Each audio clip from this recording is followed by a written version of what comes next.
Hello, hi guys. I'm Tom from Dfive, and as a lot of you are aware, I rescue bumblebees, rescue wasps, relocate them to a safe location. But what a lot of people don't realise is after we get the nests home, which sometimes it can be difficult to get out. Down here you can see the earth bumblebee, Bombus terrestris, and that's a full colony waiting to go. There's about 150 bumblebees in it. Moderately aggressive, but especially when I disturb the nest. But for now, we're going to work on these ones. So this is a common carder bee nest, which was got last night. As you can see, it's got its original material around it. You can see the two workers there, tightening the material and covering the nest, etc.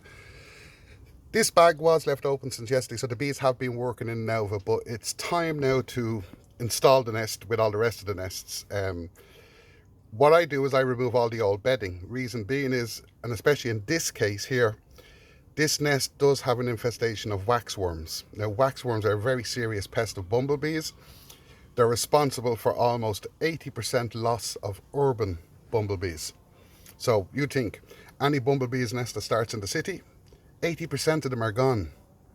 And this would explain the sudden drop in the middle of summer where there's bumblebees everywhere, and then all of a sudden there's no bees and people want to know where they're gone. Well, in this video I'm going to show you the cause of them collapsing. But for now, we need to settle these girls into their new home so that they can settle down, no more disturbance. So I'm just going to prep one or two things and we'll continue the video shortly.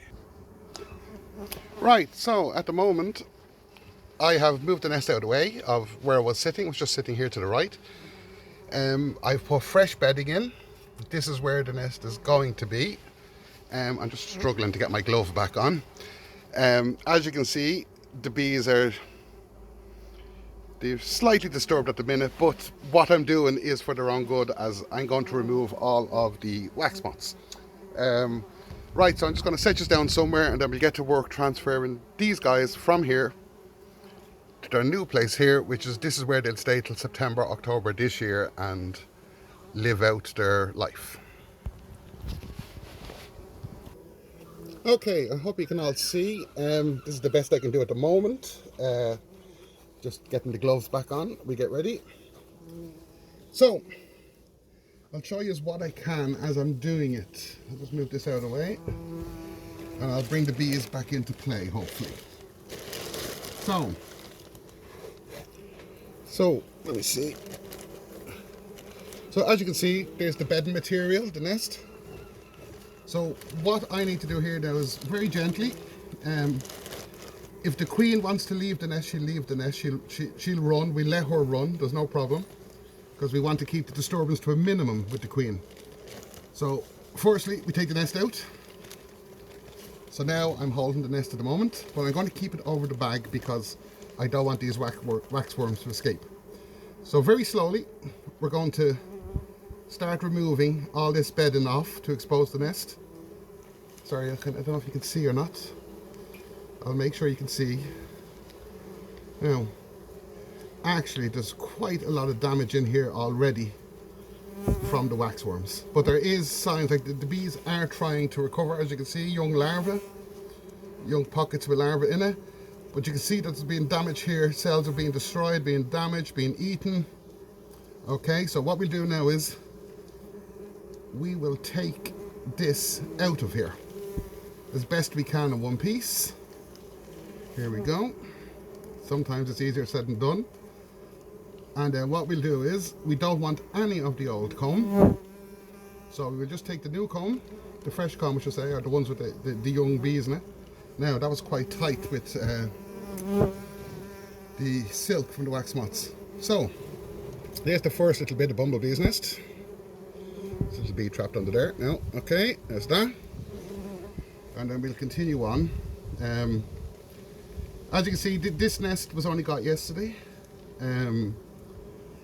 It is, now see, there's actually a small hole here in the bottom of the comb. And what happens is the wax moths burrow through the cells, eating all the larvae inside. So from the outside, everything looks fine.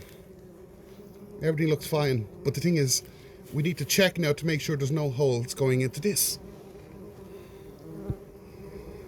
Okay.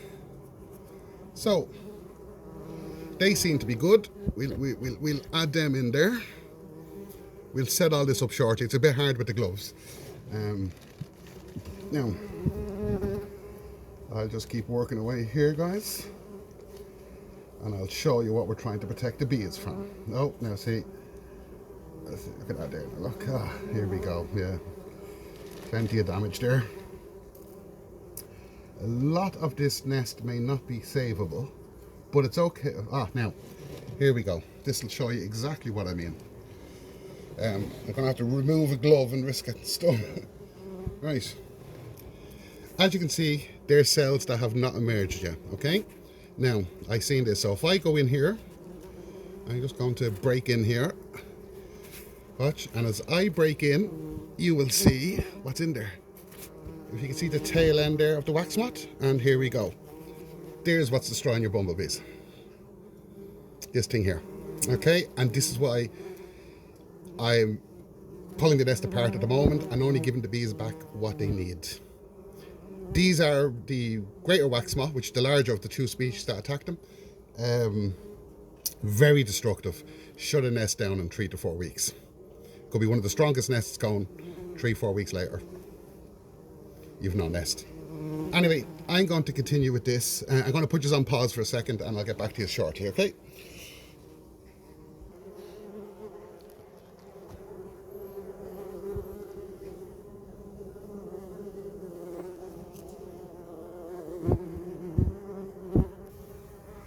Okay, sadly guys, at the minute there's not much of the nest to be saved. Most of that nest, I'd say about 70% of it, is completely destroyed by waxworms. I'm going to cut to the waxworms now, show you them in action, exactly what they do. At the moment there's the workers, there's more workers to add, there's more workers to settle down, and then of course I need to add the queen, but I won't add her yet for a few more minutes. We have her offside, letting her calm down after the disturbance, and then we'll add her back to our family very, very shortly. So in the meantime, I'm going to show you the waxworms. Okay guys, I'm back. Now let's have a closer look at this and I'll show you what I've been talking about.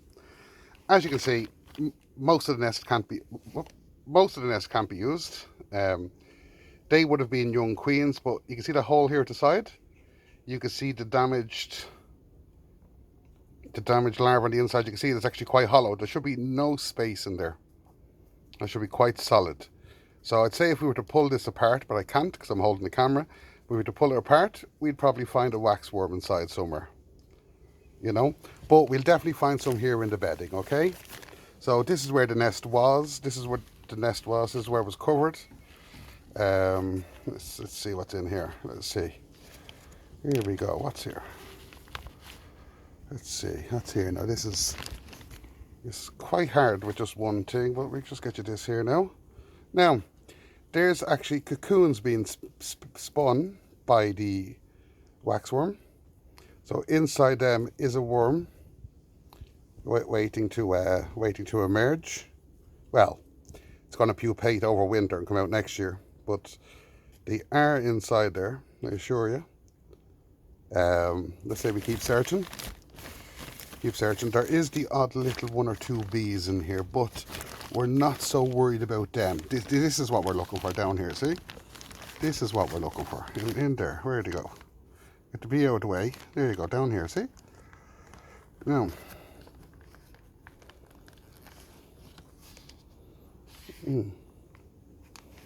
So this is the reason for the collapse of bumblebees in high summer. Not what other people may think. We do have another nest down further, a large Bombus terrestris nest, which is suffering from the same fate, so that will need to be done. But at the moment, the nest does seem to be in relatively good condition, so I'm hoping the waxworm and the damage is confined to the bottom. But anyway, that's them, so I'll show you what I do with them. Where's my little friend? Pretty man. Come on. And that's what I do with waxworm. So this little robin's hanging around 2 years now actually, and has on its second nest of chicks. So it's taking the goodies and running with them. Let's see if we can get him another one. I'm sure we will get him another one. Yes, there's a pocket of them down there. There's a few of them in here. So let's see. Now birdie.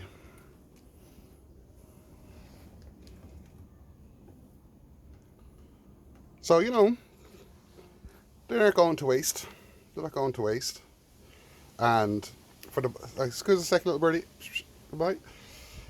Then the bee's nest at the moment is here. A lot of the workers have settled in there. It's relatively small what's left. I did add the queen, and I think she's gone running underneath in here. So she'll come out when everything's all calm and back to normal. She just needs to feel safe, and she'll come back and join the nest. So pretty much that's what I do, you know.